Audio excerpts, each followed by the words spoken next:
प्रभुदेवचन्द्रं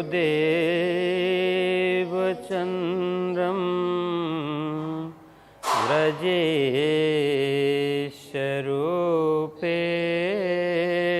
पुरा पिञ्जातं प्रविश्य प्राप्तं प्रियप्राणनाथं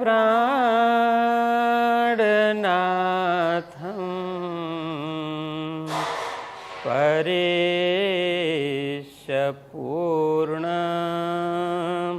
सततं नमामि।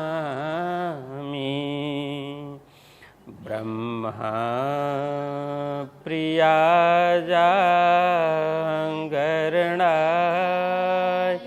जात सर्वस्वपाता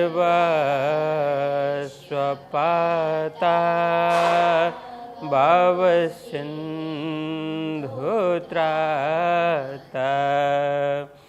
विज्ञानदाता निजधर्मधाता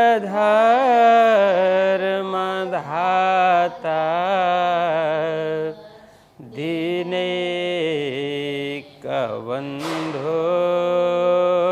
शरणं प्रपद्ये दीनैकबन्धो शरणं प्रपद्ये। बोलिए कृष्ण कन्हैया लाल की, श्री सद्गुरु महाराज की, श्री प्राणनाथ प्यारे की, श्री पाँच नवतनपुरी धाम की, जगद्गुरु आचार्य श्री 108 कृष्णमणि जी महाराज की, परमहंस बाबाजी लक्ष्मीदास महाराज की, समस्त सुंदर साथ की।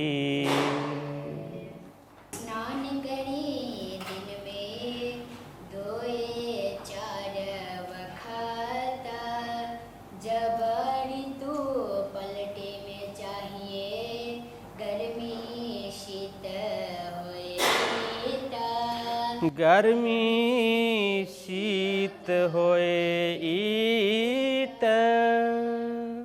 बोलिए कृष्ण कन्हैया लाल की। धर्मप्राण सुंदर साथ जी, आप सभी को प्रेम प्रणाम, शुभ प्रभात। बीतक प्रशिक्षण चल रहा है। हम सभी अशुभ हरण मंगल करण श्री देवचंद्र जी नाम, ऐसे संपूर्ण अशुभों को दूर कर शुभ प्रदान करने वाले, जिनके नाम लेने मात्र से, जिनको याद करने मात्र से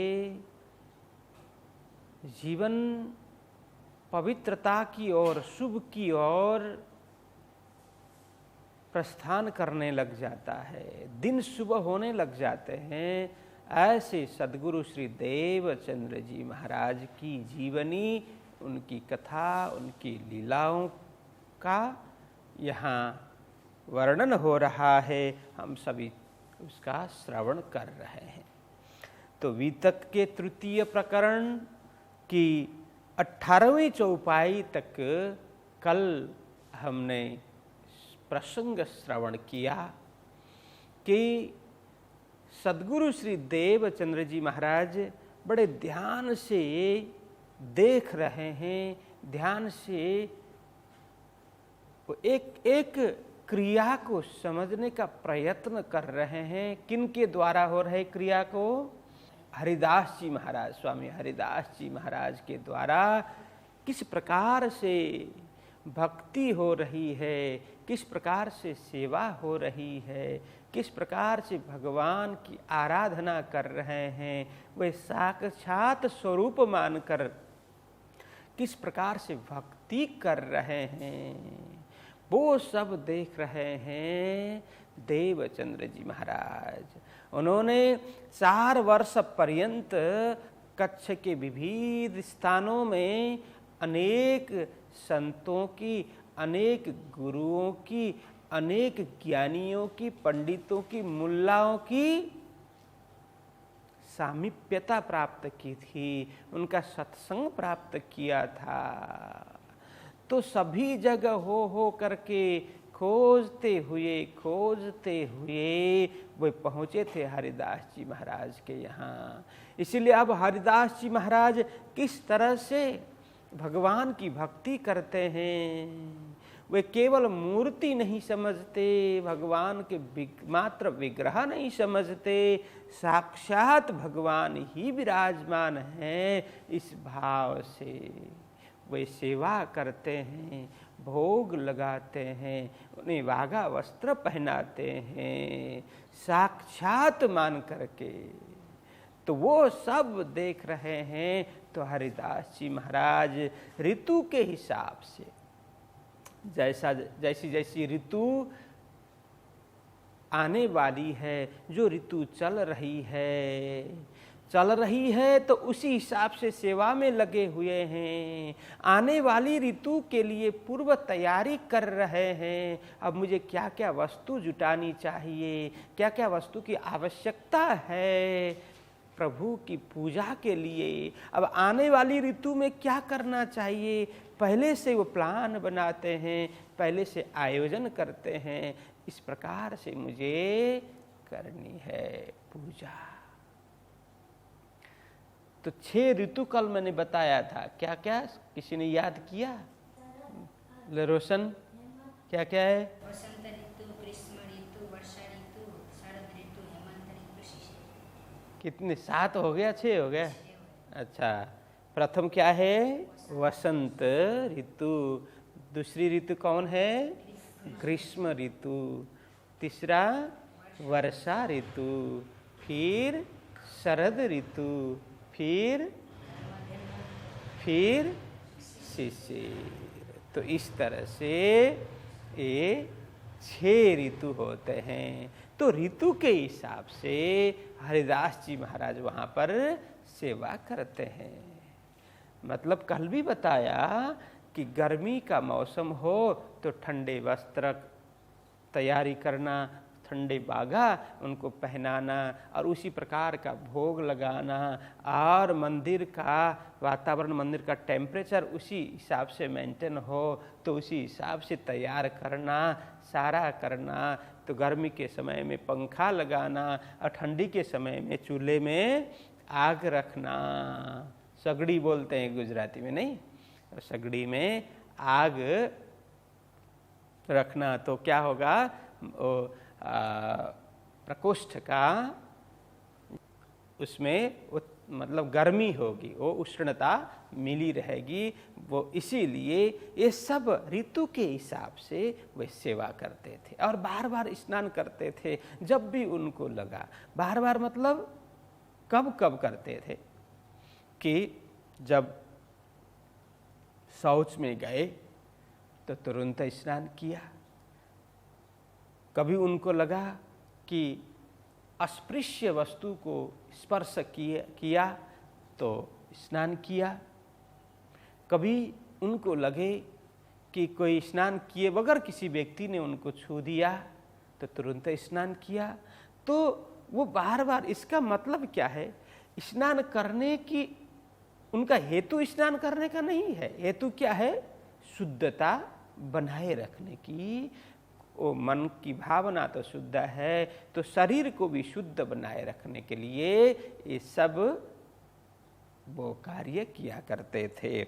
तो करते हैं जब भी इस प्रकार की ऋतु आए तो पूर्व तैयारी करके वे इस प्रकार की सेवा में जुट जाते थे। तो अब हम 19वीं चौपाई में प्रवेश करते हैं। तब उनको स्नान का फेर फेर बखत होय, यह सचवटी देख के ऐसी करे न कोई। तो यहाँ कहते हैं लालदास जी महाराज कि हरिदास जी महाराज की निष्ठा, उनकी सेवा, उनकी भावना कैसी है। तो कहते हैं तब उनको स्नान का फेर फेर वक्त होय, कि स्नान मतलब स्नान, स्नान का बार बार समय होता था। मतलब जब भी इस प्रकार का कोई भी कार्य आए तो तुरंत वो स्नान करते। शौच में गए स्नान किया, किसी को छुआ स्नान किया। तो क्योंकि घर व्यवहार में कोई मिलने भी आता है, कहीं जाना भी पड़ता है, केवल सन्यासी होकर के अपने ही मंदिर में अथवा घर में बैठे रहे ऐसा भी नहीं था, क्योंकि वो गृहस्थ भी थे, घर परिवार भी थे, लोग आना जाना भी करते हैं। सन्यासियों के पास में तो और ज़्यादा आना जाना लोगों को होता है। तो बाहर गए, किसी को छुआ, आकर के स्नान किया, कुछ किसी काम में गए, आकर के स्नान किया। मतलब बार बार स्नान करने का वे ध्यान रखते थे। यह सचवटी देख के, सचवटी मतलब सच्चाई, यह सच्चाई देख के, किसने? देवचंद्र जी महाराज ने यह सच्चाई देखी। हरिदास जी महाराज द्वारा हो रहे ऐसी मतलब ऐसे कार्य के प्रति निष्ठा, सेवा के प्रति निष्ठा, भक्ति के प्रति निष्ठा, सच्चाई देख करके ऐसी करे न कोई। देवचंद्र जी महाराज सोचने लगे, अरे इस प्रकार के सच्चे इंसान, इस प्रकार की सच्ची भावना से, सच्चे लगन से सेवा करने वाले तो कोई नहीं मिलेंगे। ये तो अद्भुत सेवा करते हैं, भगवान को साक्षात मान करके सेवा करते हैं। इसीलिए बोल रहे हैं ऐसी करे न कोई, इस प्रकार से कोई भी भजन भक्ति नहीं करता। इन ठिकाने आए के आत्मा पायो करार, ए सचवटी देख के करने लगे विचार। अब देवचंद्र जी महाराज को क्या हुआ? इन ठिकाने आए के, इस स्थान में, अनेक स्थानों में परिभ्रमण करते हुए, अनेक स्थानों में भ्रमण करते हुए वो आए थे। अनेकों वर्ष पर्यंत खोज करते हुए, अनेक लोगों का साथ संगत प्राप्त करते हुए यहाँ पहुँचे थे। तो यहाँ इन ठिकाने मतलब इस स्थान में, यहाँ इस स्थान में, किस स्थान में? हरिदास जी महाराज के मंदिर में, अथवा हरिदास जी महाराज की सामीप्यता, उस वहाँ आकर के क्या हुआ? आत्मा पायो करार। आत्मा ने, करार मतलब क्या? शांति, सुकून, आत्मा को सुकून मिला, शांति मिली। तो अब उन्हें लगा कि हाँ, मैं जो वस्तु ढूंढ रहा था, जो वस्तु मैं प्राप्त करने का प्रयत्न कर रहा था, इस प्रकार की भावना मैं चाह रहा था, वो यहाँ आकर के मुझे देखने को मिल रही है। ऐसी सच्चाई, ऐसी निष्ठता यहाँ आकर के मुझे नजर आ रही है। वो विचार करने लगे कि आत्मा पायो करार। देवचंद्र जी महाराज की आत्मा को यहाँ संतोष मिल रहा है, शांति मिल रही है। ये सचवटी देख के करने लगे विचार। ऐसी सच्चाई देख करके, ऐसी सत्यता देख करके, कोई बनावटी नहीं, कोई अभिनय नहीं, पूर्ण जीवंत, पूर्ण सच्चाई, पूर्ण लगनता के साथ में वो भक्ति कर रहे हैं। साक्षात मान करके ऐसी सेवा में सच्चाई देख करके देवचंद्र जी महाराज ने मन में विचार किया। क्या विचार किया? इनकी मैं सेवा करूं, वस्तु ग्रहों इनसे, तब लगे सेवा करने, रहे इनकी सुहबत में। देवचंद्र जी महाराज विचार करने लगे। क्या विचार किया? बोलते हैं इनकी मैं सेवा करूं। ऐसे सच्चे गुरु मिलना कोई साधारण बात नहीं है।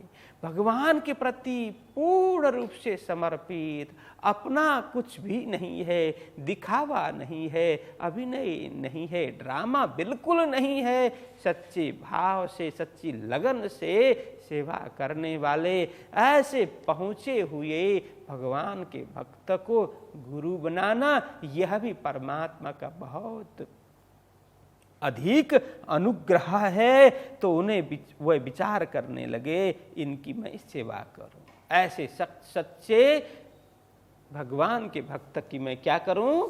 सेवा करूं। मैं सेवा करूं और उन्हें रिझाऊं, क्योंकि जब तक गुरु को रिझाया नहीं जाएगा, किसी ऐसे दूसरी बात चापलूस करके रिझाने की बात नहीं है, हृदय पूर्वक सेवा करके रिझाने की बात है। आत्म कल्याणार्थ, गुरु के द्वारा ज्ञानार्जन करने के लिए, उनके द्वारा दिव्यता प्राप्त करने के लिए गुरु की सेवा। क्योंकि प्राचीन काल से ही जब विद्यार्थी गुरुकुल में जाते थे, गुरु की सेवा करते थे। गुरु की सेवा करना मतलब गुरु की भावना के अनुरूप कार्य करना। सेवा करने का मतलब उनके साथ में रह करके उनकी शारीरिक सेवा ही करते रहें, ऐसा भी नहीं है। उन्होंने जो आयोजन किया है, उनका जो लक्ष्य है, समाज कल्याण के लिए, समाज हित के लिए, राष्ट्र कल्याण के लिए, विश्व कल्याण के लिए जो गुरु सोचते हैं, उसमें हम क्या कर सकते हैं, हमारा योगदान कैसा होगा, यह भावना रखते हुए गुरु के प्रति पूर्ण रूप से समर्पण, संकल्प विकल्प न करते हुए, उनके प्रति पूर्ण न्यक्षावर होते हुए कार्य करना, गुरु की भावना के अनुरूप चलना, यह गुरु की सेवा होती है। अब शारीरिक सेवा अपने स्तर पर है, लेकिन उनकी भावना के अनुरूप कार्य करना, यह भी गुरु की सेवा ही मानी जाती है। तो इसीलिए वे कहते हैं, मैं अब हरिदास जी महाराज की भावना के अनुरूप मैं सेवा करूं। केवल उनकी सेवा थोड़ी की सदगुरु जी ने, तो मंदिर में जो भी सेवा दिखाई देती थी, जो भी आवश्यक उन्हें लगता, तो वो उसी में लग जाते। वो सभी तो गुरु की सेवा है। मंदिर में झाड़ू लगाना, मंदिर में पोता करना, अभ्यागत का स्वागत करना, उन्हें खेम कुशल पूछना, उनका ध्यान देना गुरु दरबार में, तो जो भी आए उनके स्वागत सम्मान में लगे रहना और परिक्रमा करना, भजन कीर्तन करना, एक एक वस्तु में अपना स्वार्थ देखे बगैर मेरा आत्मा का कल्याण कैसे हो, गुरु किस प्रकार से रिझे, ये भावना रखते हुए हर एक कार्य में हाथ बटाना, ये सभी तो गुरु की ही सेवा मानी जाती है। तो देवचंद्र जी महाराज सेवा करने लगे, तो तब लगे सेवा करने रहे इनकी सुहबत में। इनकी सच्चाई, इनकी निष्ठा, इनका भाव, इनकी समर्पणता को देख करके देवचंद्र जी महाराज करने लगे क्या? सेवा।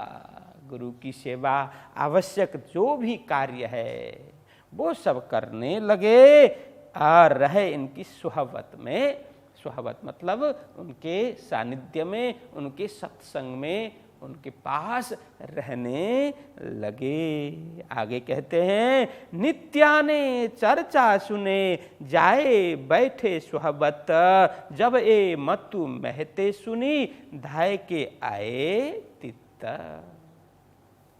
अब क्या कहते हैं, लालदास महाराज यहाँ वर्णन कर रहे हैं कि सुंदर सास जी, तो हरिदास जी महाराज क्या ऐसी शुद्ध भावना को देख करके सदगुरु जी ने विचार किया, मैं गुरु की सेवा करूं, मांगने से मिलता नहीं है। तो ज्ञान ऐसी चीज है जो मांगने से नहीं, वो पात्रता तैयार करनी होती है, पात्रता प्राप्त करनी पड़ती है।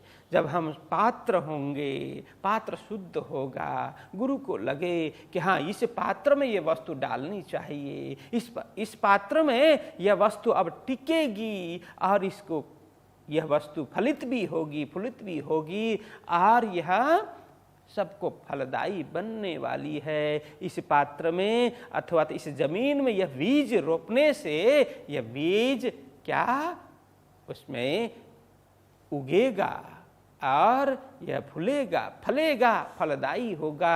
यदि गुरु को ऐसा लगे, पात्र लगे, योग्य लगे, तो वो ज्ञान का बीज उसमें बोएंगे, उसमें डालेंगे। तो देवचंद्र जी महाराज ने कभी नहीं कहा कि गुरुदेव मुझे ये चाहिए, मुझे ज्ञान दीजिए, ये भी नहीं कहा, कुछ नहीं। वो सेवा करते गए, सेवा करते गए। उनकी भावना थी मैं गुरुजी की सेवा करूं और उन्हें प्रसन्न करूं, ताकि मुझे पात्र समझ करके सेवा करते करते मेरा यह हृदय रूपी पात्र विशुद्ध हो जाएगा, फिर वो ज्ञान का बीज मेरे हृदय में बोएंगे। इसीलिए वे सेवा खूब करने लगे। सेवा के साथ साथ में नित्याने चर्चा सुने, तो वहाँ पर भागवत की कथा होती थी, गीता के प्रवचन होते थे, अनेक शास्त्र पुराणों की, वेदों की चर्चा हुआ करती थी। तो वहाँ जा कर के सेवा से निवृत्त होकर के एक पल भी विलंब किए बगैर, एक पल को भी व्यर्थ गंवाए बगैर देवचंद्र जी महाराज जाकर के फिर कथा चर्चा श्रवण करते थे कि जाए बैठे सुहावत। हरिदास जी महाराज वहाँ चर्चा करते थे, फिर घर परिवार के लोग भी बैठते थे, गांव के लोग भी आकर के चर्चा श्रवण करते थे, सत्संग में बैठ जाते थे। तो देवचंद्र जी महाराज भी गुरु जी की सेवा, घर की सेवा, मंदिर की सेवा करते करते जो भी समय मिल जाता, फिर जाकर के अविलंब वहाँ पे सत्संग में बैठ जाते। जब ए मत्तु महते सुनी, जाए के धाये के आए तित्ता। ये सुनी, क्या सुनी? हाँ, अभी तो इतने सालों से पता ही नहीं था कि देवचंद्र जी कहाँ गए। बिना कहे घर से निकल गए थे, गृह परित्याग किया माता पिता को बिना बताए। तो माता पिता बहुत बिलख रहे थे, विलाप कर रहे थे, दुखी हो रहे थे।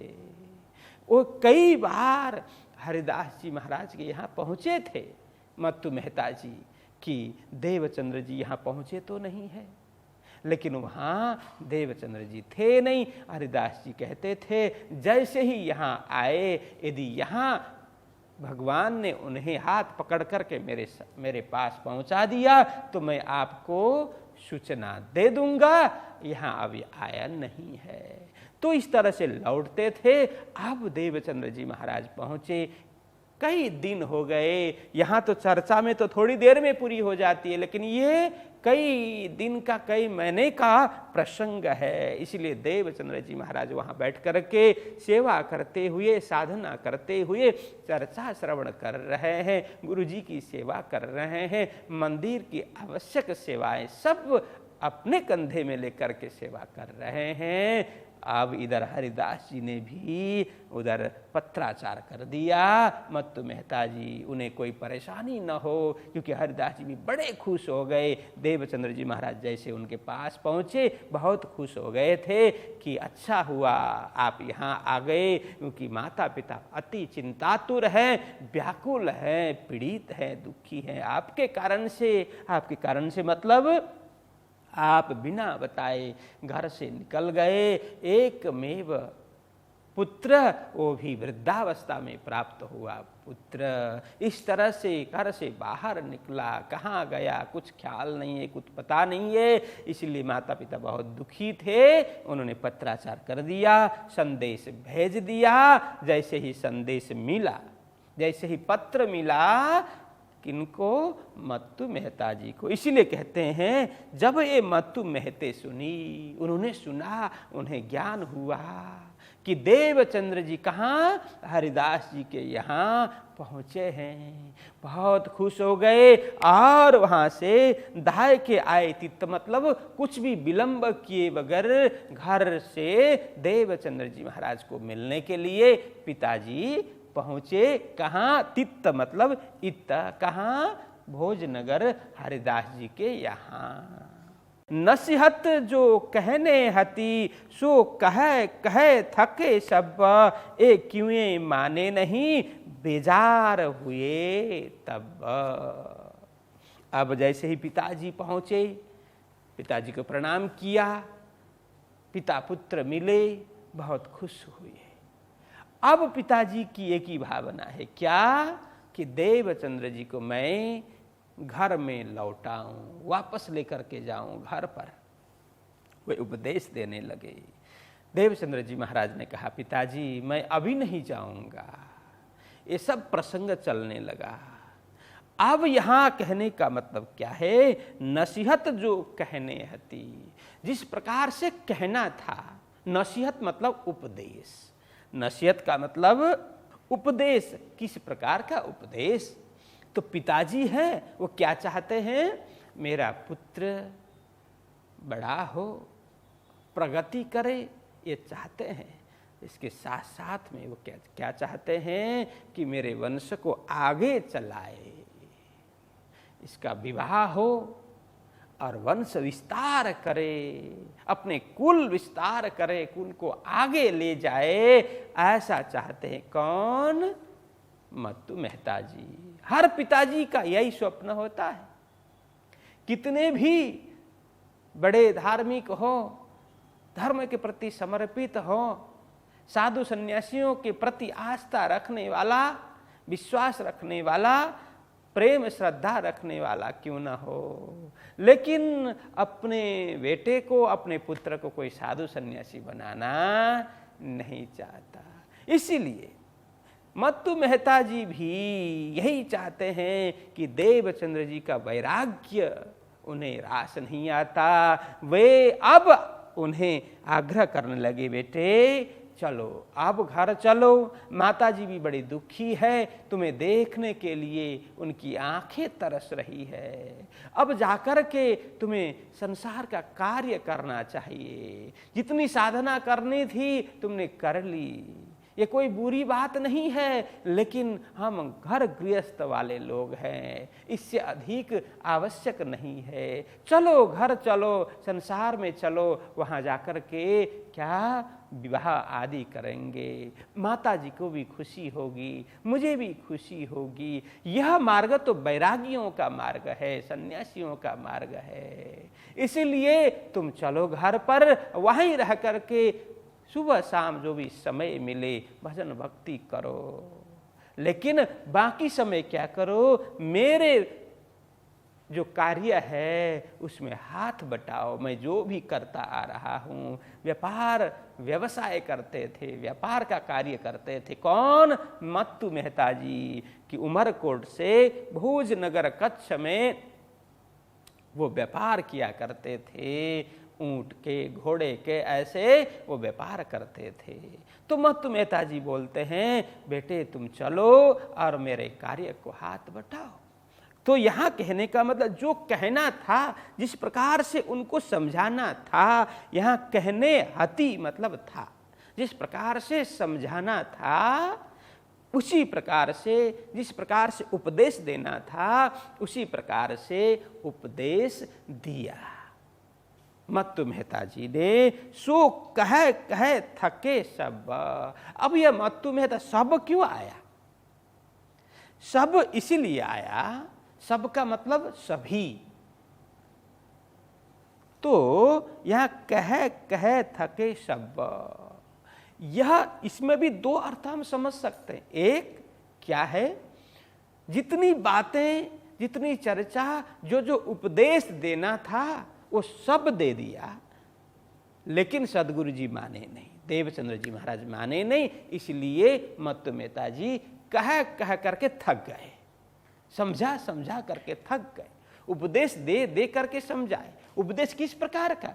यहाँ कोई आध्यात्मिक उपदेश नहीं दे रहे हैं, आत्मकल्याण का उपदेश नहीं दे रहे हैं। उपदेश दे रहे हैं कैसा कि सांसारिक उपदेश, कि संसार के रस का क्या लाभ है, उसका क्या आनंद है, ये सब समझा रहे। क्योंकि गृहस्थ में डालना है, घर में वापस लौटाना है।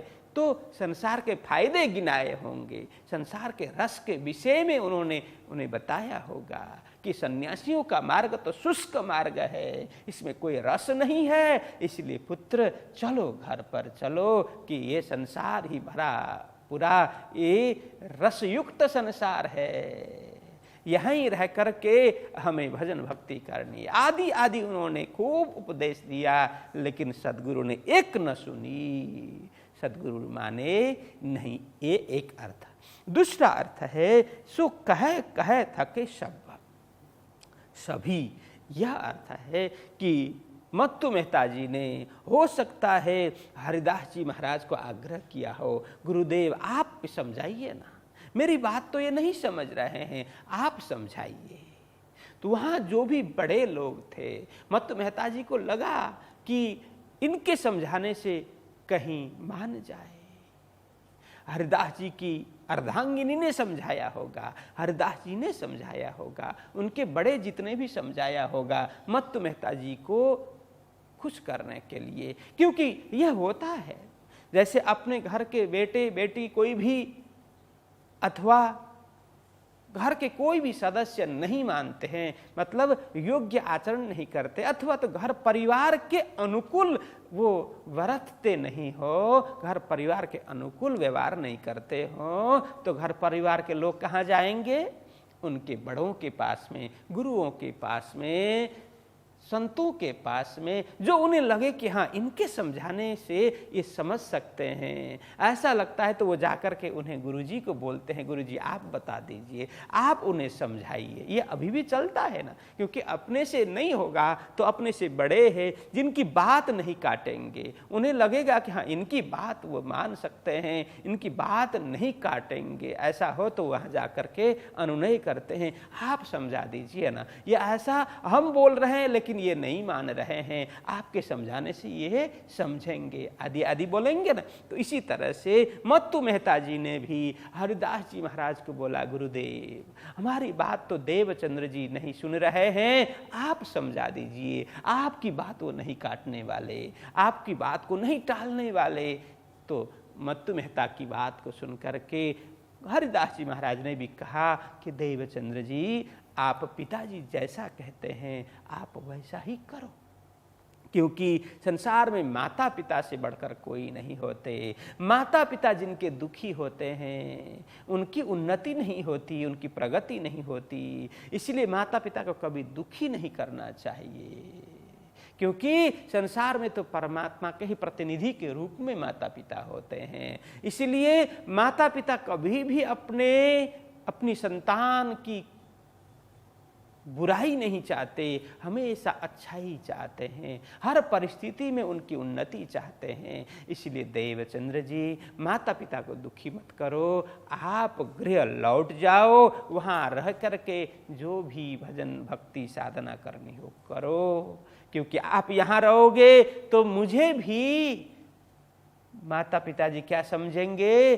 कि हरिदास जी ने अपने पास में रखा, मैंने नहीं समझाया, आदि आदि उनको संदेह हो जाएगा। इसलिए देवचंद्र जी आप घर लौटो। ये आदि आदि उपदेश एक ही चौपाई में नसीहत जो कहने हती, तो सब ने, पिताजी ने, गुरु ने, गुरु माता ने, जिन जिन के द्वारा समझाना था सब समझाए, लेकिन कहे कहे थके सब भी थक गए। देवचंद्र जी महाराज टस से मस नहीं हुए, क्योंकि उनको तो अपनी आत्मा का उद्धार करना था। इसीलिए उन्होंने दृढ़ संकल्प लेकर के कहा कि आप लोग जो बात कर रहे हैं वो आपके जगह पे वो सही है, लेकिन मुझे तो आत्म दर्शन करने हैं, परमात्मा के दर्शन करने हैं, उन्हें प्राप्त करना है। अब मैं इस लक्ष्य से कभी भी विचलित नहीं होऊंगा। तो ये क्यों माने नहीं बेजार हुए तब, ये मतलब देवचंद्र जी महाराज क्यों मतलब किसी तरह से माने नहीं, किसी की बात पर वे नहीं गए, उन्होंने किसी की बात स्वीकार नहीं की, बेजार हुए तब। बेजार मतलब दुखी, बेजार मतलब दुखी, तो दुखी हो गए तब। कौन दुखी हो गए? देवचंद्र जी महाराज नहीं। देवचंद्र जी महाराज ने जवाब दिया, मैं ही अपने लक्ष्य से कभी च्युत होने वाला नहीं हूँ, कभी विचलित होने वाला नहीं हूँ। मैंने लक्ष्य निर्धारित कर दिया है। मुझे तो जब तक परमात्मा प्राप्त नहीं होंगे, जब तक उनके दर्शन नहीं होंगे, तब तक मैं कहीं भी डिगने वाला नहीं हूँ, इधर उधर जाने वाला नहीं हूँ। तो इस प्रकार की बातें सुन करके बेजार हुए। तब पिताजी बड़े दुखी हो गए। अरे करूँ तो क्या करूँ, मेरी बात तो यह मानते ही नहीं, अब इनको घर कैसे लौटाऊं। वो बड़े बेजार हो गए, विचलित हो गए, दुखी हो गए, परेशान हो गए। तो आगे कहते हैं, श्री देवचंद्र जी माया के क्यों नजीक न जाए, इनको वह गमे नहीं, बड़ो दुख पहुंचाए। तो क्या कहते हैं कि श्री देवचंद्र जी माया के क्यों नजीक न जाए। कितना भी प्रयत्न करें, कितने भी कोशिश करें, लेकिन देवचंद्र जी महाराज अब माया के समीप कभी जाने वाले नहीं है। श्री देवचंद्र जी माया के एक क्यों नजीक न जाए। नजीक मतलब समीप में, माया के पास में अब देवचंद्र जी महाराज जाने वाले नहीं हैं। किसी भी तरह से कोई भी कितना भी प्रयत्न करे माया में डालने के लिए, लेकिन वो जाने वाले नहीं है। क्योंकि दृढ़ संकल्पी है ना, दृढ़ संकल्प किया है उन्होंने, लक्ष्य निर्धारित किया है, मुझे ऐसा करना है। तो हम भी कभी भी अपना लक्ष्य निर्धारित करते हैं कि मुझे 1 साल के अंदर यह कार्य करना है। किसी भी तरह से कितने भी विघ्न आए, कितनी भी बाधाएं आए, लेकिन मैं यह कार्य करके ही रहूंगा, उस गोल को मैं प्राप्त करके ही रहूंगा। यदि लक्ष्य निर्धारित करते हैं तो समस्या तो आएंगी, विघ्न बाधाएं तो आएंगे, लेकिन कभी हम विचलित नहीं होंगे। लक्ष्य सामने है, नजर के सामने, तो वहां पहुंचने के लिए हम हर संभव कोशिश करेंगे। तो देवचंद्र जी महाराज ने भी अपना लक्ष्य निर्धारित किया है। क्या लक्ष्य निर्धारित था? घर से निकले तब से ही मैं कौन, कहां से आया, कहां मेरा भरतार, यह जानना उनका लक्ष्य था। फिर उसके बाद में जैसे ही सिपाही के वेश में स्वयं श्री राज जी ने दर्शन दिए, अंतर्ध्यान के पश्चात उन्होंने संकल्प किया, इनको मैं ढूंढ करके ही रहूंगा, इनको प्राप्त करके ही रहूंगा। यह लक्ष्य उन्होंने निर्धारित किया था। इसलिए अब माताजी समझाए, पिताजी समझाए, गुरु समझाए, कोई समझाए, लेकिन वह कहते हैं कि मेरा लक्ष्य है परमात्मा की प्राप्ति, परमात्मा के दर्शन, आत्मा की अनुभूति, यही मेरा लक्ष्य है। मैं इससे कभी भी विचलित नहीं होऊंगा। तो वो कभी भी उससे विचलित होकर के माया में कभी जाने वाले नहीं है। इनको वह गमे नहीं, बड़ो दुख पहुंचाए। तो इनको वह गमे नहीं। क्या? माया। वह मतलब माया, गमे मतलब अच्छा लगना, लेकिन वो क्या कहते हैं, वो गमे नहीं, उनको वो अच्छा नहीं लगता। माया में उनकी कोई रुचि नहीं है, उनको पसंद ही नहीं है।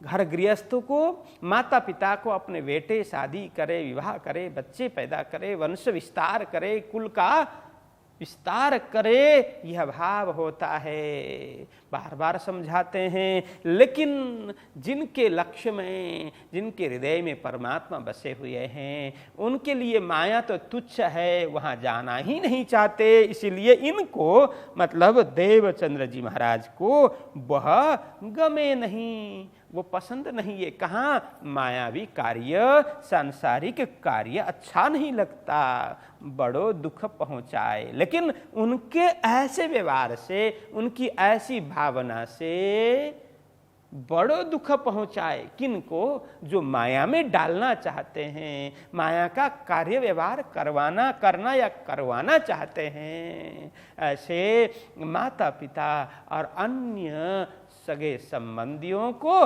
दुख पहुंचाए। ऐसे परमार्थ की राह पर परमार्थ के मार्ग पर चल रहे हैं, परमार्थ के पथिक के ऐसे व्यवहार से लोगों को दुख पहुंचता है, तो बड़ो दुख पहुंचा है। तो इस प्रकार से लालदास जी महाराज समझा रहे हैं। देखिए, कोई प्रत्यक्ष जानबूझ करके दुख देने से ही दुखी होते हैं ऐसी बात नहीं है, लेकिन उनके अनुकूल व्यवहार न हो। संसार में यही चलता है, अधिकांश लोगों में यही चलता है कि अच्छे और बुरे की परिभाषा अपने अनुकूल होकर के करते हैं। मेरे अनुकूल हो तो वो अच्छा, मेरे प्रतिकूल हो तो वो बुरा। यही संसार का नियम है। और अपने अनुकूल हो तो वाह वाह, और अपने प्रतिकूल हो तो निंदा चुगली। यह संसार की नीति नियम है, रीत रिवाज है। इसलिए किसी के अच्छे कह देने से अच्छा नहीं होता, किसी के बुरे कह देने से बुरा भी नहीं होता। इसीलिए हमें बड़ा समझ करके, सोच करके कदम रखने होंगे, क्योंकि संसार तो अपने हिसाब से व्याख्या करेगा, अपने हिसाब से वर्णन करेगा, इसलिए उनमें कोई सच्चाई नहीं होती।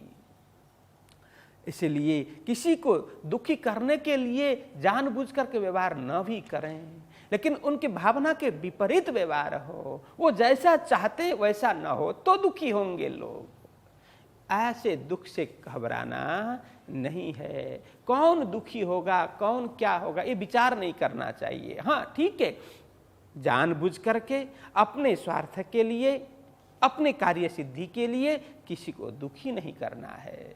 जानबूझ करके उसको दुखी करने के लिए भावना रख करके ये दुखी नहीं करना चाहिए। लेकिन मेरे ऐसे कार्य से किसी का कुछ बिगड़ने वाला नहीं है, मैं मेरे आत्मा उद्धार के लिए सब कार्य कर रहा हूँ, निस्वार्थ भाव से जो कार्य करते हैं। तो यह कई लोग इससे अपनी भावना के विपरीत समझ करके दुखी भी होंगे, तो ऐसे इसको नजरअंदाज कर देना चाहिए। इसीलिए यह कहते हैं कि बड़ो दुख पहुंचाए। तो देवचंद्र जी महाराज की जो भावना है, शुद्ध भावना, पारमार्थिक भावना, उससे लोग दुखी होंगे। तो यहाँ देवचंद्र जी महाराज की यह उनका इंटेंशन यह नहीं है कि किसी को दुखी करूं, लेकिन उनकी भावना के अनुरूप, दूसरे लोगों की भावना के अनुरूप देवचंद्र जी महाराज का चाल चलन नहीं है, क्योंकि वह तो सुबह से शाम तक भजन कीर्तन में, सेवा साधना में मस्त रहते हैं। इसलिए जो लोग ऐसा नहीं चाहते कि देवचंद्र जी ऐसा कार्य न करें, वह गृहस्थ में लौटें, सांसारिक कार्य करें, तो उनके लिए तो यह सेवा साधना यह तो विपरीत, उनके भावना के विपरीत हो गया, इसीलिए वे दुखी होंगे। यह अर्थ है बड़ो दुख पहुंचाए। तो आगे कहते हैं, हरिदास जी की सेवा करे, मनसा बाचा कर्म, कछु शक न ल्यावहीं, रहे आत्मा के धर्म। तो कहते हैं देवचंद्र जी महाराज हरिदास जी की सेवा करे, खूब सेवा, तन मन से सेवा करते हैं। मनसा वाचा कर्म, देखिए यहाँ मनसा वाचा कर्म मतलब मन पूर्ण रूप से समर्पित करते हुए। तन तो है, उसमें मन भी जुड़ा हो तो वो सेवा सार्थक होगी। बाकी तो हम बिना मन लगाए कर देना पड़ रहा है। शरीर से तो कार्य कर रहे हैं, मन में भाव नहीं है, मन में सेवा की भावना नहीं है, मन दूसरी ओर भाग रहा है। और जो सेवा कर रहे हैं, जो कार्य कर रहे हैं, उसके प्रति हमारी निष्ठा नहीं हो, प्रेम नहीं हो, तो वो मनसा और कर्मणा नहीं होगा। मनसा कर्मणा के साथ में मनसा जुड़े तो वो सेवा होगी। मात्र कर्मणा करें तो वो कर्म होगा, कार्य होगा, लेकिन जब मनसा जुड़ जाएगा, मन जुड़ जाएगा, तब वो सेवा में परिणत, वही कार्य ही सेवा में परिणत हो जाएगा। इसलिए कहा मनसा वाचा कर्मणा, तन मन संपूर्ण उनको जीवन ही समर्पित कर दिया। मन से, वचन से, मतलब वचन से भी गुरु जी की प्रशंसा और मीठी वाणी, मितभाषी, कोई कटु वचन नहीं, मितभाषी, सत्यम वद प्रियम वद, सत्य बोलना है लेकिन प्रिय रूप से बोलना है। सत्य तो बोलना, कड़वा नहीं बोलना। लोग बोलते हैं मैं तो सत्य बोलने वाला हूँ, भले न दुख लगे किसी को, ऐसी बात नहीं है। हमें शास्त्र ने समझाया सत्यम वद, सत्य तो बोलना ही चाहिए, सत्यवाणी भाषण करनी चाहिए, सत्य बोलना चाहिए, लेकिन किस प्रकार से? प्रिय रूप से, अच्छी तरह से, वो अप्रिय लगे इस तरह से नहीं, प्रिय लगे, सत्य भी हो प्रिय भी हो। मतलब सत्य किसी के लिए बोल दें, उसके कल्याण की भावना सोच करके बोलें, प्रिय रूप से उसको समझ में आए, इस तरह से बोलें। तो कहते हैं यहाँ देवचंद्र जी महाराज मन लगा करके, तन तो सेवा में लगाई हुआ है, उसमें मन भी जुड़ा है, और कभी बोलना पड़े तो बड़ी मीठी वाणी से, मितभाषी, बहुत मधुर वाणी व्यक्त करते हुए गुरुजी की सेवा कर रहे हैं। कछु शक न ल्यावही, रहे आत्मा के धर्म। शक मतलब संदेह, शंका, उपशंका वो मन में नहीं ला रहे हैं। देवचंद्र जी महाराज अपने मन में किसी भी प्रकार के संदेह, किसी प्रकार की शंका या उपशंका वो नहीं रख रहे हैं। पूर्ण निशंक होकर के, निसंकोच भाव से, पूर्ण समर्पित भाव से, समझते हुए वो सेवा कर रहे हैं। रहे आत्मा के धर्म, उन्हें कोई शरीर का पोषण नहीं करना है, हाँ साधना करनी है, इसलिए ये साधन, शरीर साधन है, उसको बनाए रखना आवश्यक है।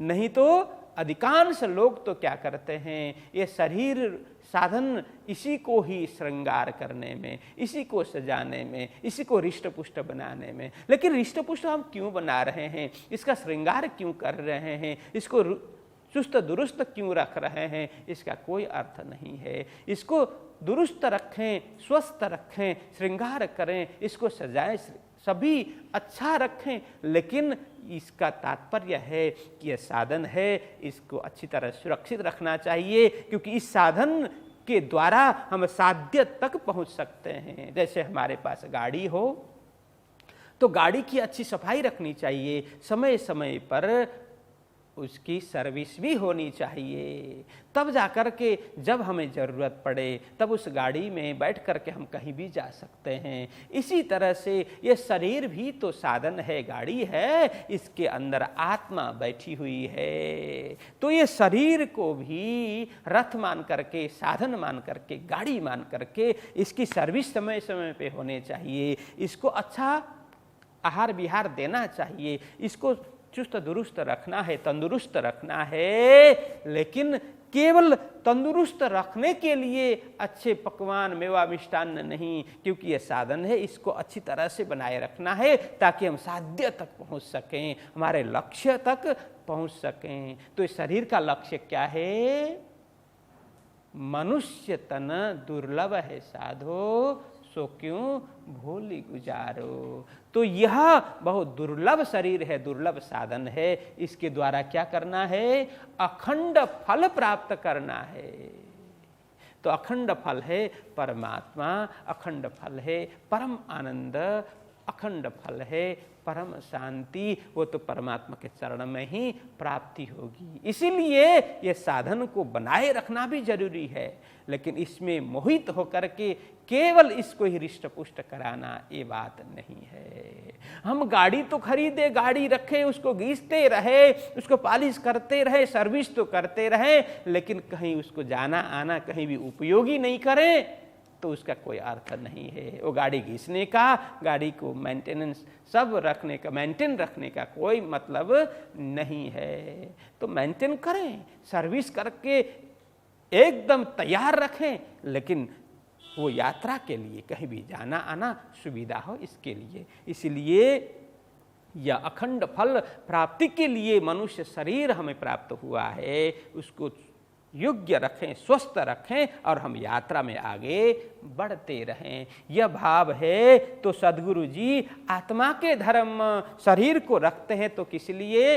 आत्मकल्याण के लिए। ये आत्मा का आत्मकल्याण के लिए ये साधन है। 84 लाख योनियों में अन्य किसी भी शरीर में आत्मकल्याण नहीं होने वाला, इसीलिए यह मनुष्य शरीर में ही आत्मकल्याण होने वाला है। इसमें यह परमात्मा ने यह इस प्रकार का निर्माण किया है। विवेक बुद्धि ये सब परमात्मा ने मनुष्य को दिया है। इसलिए यह शरीर मनुष्य तन यह अखंड फल प्रदान करने में योग्य है। इसीलिए इसको रखें तो सद्गुरु जी कहते हैं कि रहे आत्मा के धर्म। वे सब जो कुछ कर रहे हैं वो आत्मा के कारण आत्मधर्म निभा रहे हैं। तो कल भी मैंने कहा पेट के लिए नहीं, वो आत्मा के लिए सारा कार्य करते हैं। इस प्रकार से रहे आत्मा के धर्म। तो सद्गुरु जी खूब इस तरह से सेवा कर रहे हैं, गुरु जी की सेवा निष्ठापूर्वक कर रहे हैं। तो अब आगे का प्रसंग हम कल श्रवण करेंगे। अभी के लिए इतना ही। बोलो कृष्ण कन्हैया लाल की।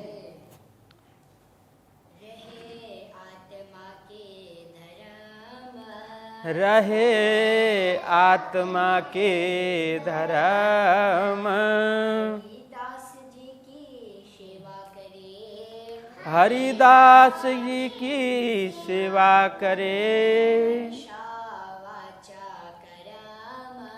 मनसा वाचा करम।